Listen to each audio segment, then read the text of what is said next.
So the federal investigation, right, that congressional investigation, we should say, is unfolding as New Mexico is conducting its own state investigation. You're looking at Zorro Ranch here. That's Epstein's property. You might remember we did some reporting there some weeks ago. I spoke with the state's Attorney General, Raúl Torrez, earlier today, who says he has some concerns now about the Justice Department's cooperation. Thank you so much for being here. You are in Washington to speak with survivors. This was a goal, right? Talk to me about this conversation that you had with them yesterday. So there was a convening that was hosted by the World Without Exploitation, which is a group that really is focusing on raising awareness in this country and around the world, frankly, about the impact of human trafficking.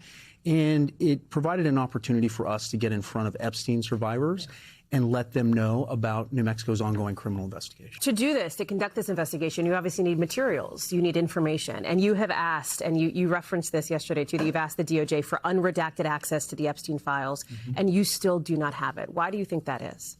Well, look, we're working through a process that it's called the 2E process. It's complicated, but the bottom line is there is a longstanding practice of federal law enforcement and state law enforcement collaborating, coordinating, sharing information.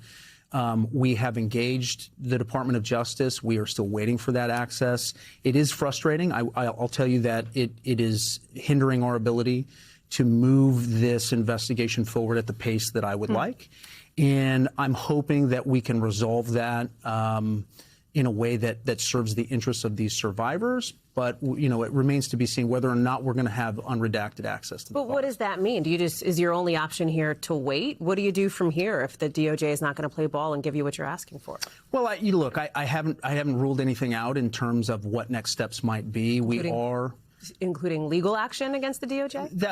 That's a possibility. But my hope is that we can have a cooperative relationship. We've been meeting with people on Capitol Hill who have really taken a lead in trying to bring transparency to the Epstein files. I know that's the thing that is frustrating both members of both party on Capitol Hill, but also the survivors themselves. You said you are hopeful for cooperation here from this Department of Justice, which is if the nomination for the potentially soon-to-be Attorney General goes through, will be Todd Blanche leading that department. He is somebody who said just a couple of months ago that to the extent that the Epstein files was a part of the past year of this Justice Department, it should not be a part of anything going forward. Do you believe then, given that Todd Blanche is the right person to lead the DOJ and by extension lead any sort of cooperation with your office on the Epstein files? Yeah, I would defer that judgment to the members of the Senate Judiciary Committee, who I know are going to be tasked with taking up his nomination.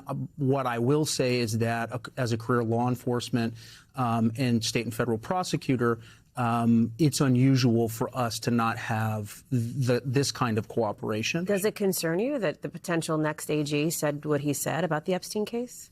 It is. I mean, it's concerning that we don't have a level of cooperation that, again, as a longtime prosecutor, was pretty routine for state investigators and prosecutors to work with our federal counterparts, ask for information, and receive that information in a timely fashion.